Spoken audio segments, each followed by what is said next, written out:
គិតមុននឹងនិយាយកូនសម្លាញ់របស់ពុកម៉ែអើយមាត់របស់មនុស្សយើងនោះគឺនាំទាំងទុក្ខនិងនាំទាំងសុខមកឲ្យយើងហើយមានពាក្យដាស់តឿនជាច្រើនដែលតាក់ទងជាមួយនឹងមាត់ដូចជាមានពាក្យស្លោកមួយថាស្លាប់ព្រោះក៏ព្រោះតែមាត់ពេលដែលកូនតាក់ទងជាមួយនឹងអ្នកណាធ្វើការនៅទីណាក៏ដោយរបស់ដែលត្រូវប្រយ័ត្នជាងគេបំផុតនោះគឺមាត់ចូលទុកមាត់នៅក្នុងចិត្តកុំទុកចិត្តនៅក្នុងមាត់ដោយចង់និយាយអ្វីឲ្យទុកក្នុងចិត្តកុំនិយាយគ្រប់យ៉ាងតាមដែលចិត្តដែលគិតអីនិយាយច្រើនឱកាសខុសក៏មានកាន់តែច្រើននិយាយតិចក៏កាន់តែតិចហើយពេលចាំបាច់ដែលត្រូវនិយាយក៏និយាយយ៉ាងមានសតិនិយាយល្មមនិយាយឲ្យល្អមានសីលធម៌និងមានប្រយោជន៍ដោយសម្ដីដែលខ្លាំងពេកនោះឬលឺពេកនោះនិងសម្ដីដែលហួសពីការពិតគឺសុទ្ធតែអាចសម្លាប់អ្នកនិយាយដែលល្ងិតល្ងងខ្លៅបានទាំងអស់មនុស្សនៅក្នុងសម័យយើងនេះពូកែនិយាយនិងនិយាយបានច្រើនណាស់ប៉ុន្តែកូនពិចារណាមើលឲ្យច្បាស់មនុស្សដែលពូកែនិយាយបែបនោះ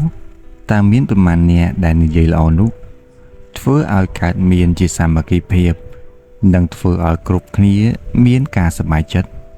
ប៉ុន្តែយើងមិនអាចហាមមិនឲ្យគេនិយាយបានទេគេនិយាយល្អឬមិនល្អយ៉ាងណានិយាយឲ្យអ្នកណាវាជាសិទ្ធិរបស់ពួកគេហើយដែលគេនិយាយគេត្រូវតែទទួលខុសត្រូវដោយផ្ទាល់ខ្លួនឯងដែលអ្វីដែលសំខាន់កូនគុំទៅនិយាយដូចគេទៅបានហើយគិតបានច្បាស់មុននឹងនិយាយជានិច្ច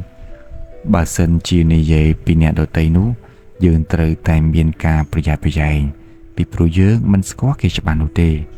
មិនដឹងពីអារម្មណ៍នឹកគិតរបស់គេច្បាស់ដូចជាខ្លួនរបស់គេនោះទេហើយយើងមកគិតដល់ខ្លួនឯងថាគេជាបែបនោះគេជាបែបនេះបើសិនយកទៅនិយាយអាក្រក់ពីគេមើលទៅមិនមានភាពយុត្តិធម៌នោះទេអ្វីដែលសំខាន់ដែលល្អបំផុត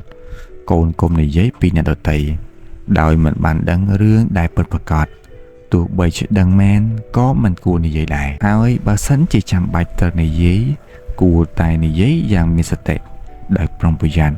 ពីព្រោះតែការនិយាយពីអ្នកដទៃនោះគឺជាការបថយប្រឋានចំពោះភាពជាសត្រូវនឹងគ្នាហើយក៏មានបាបកម្មដែរប្រយ័ត្នប្រយែងទៅគឺល្អណាស់ទៅហើយ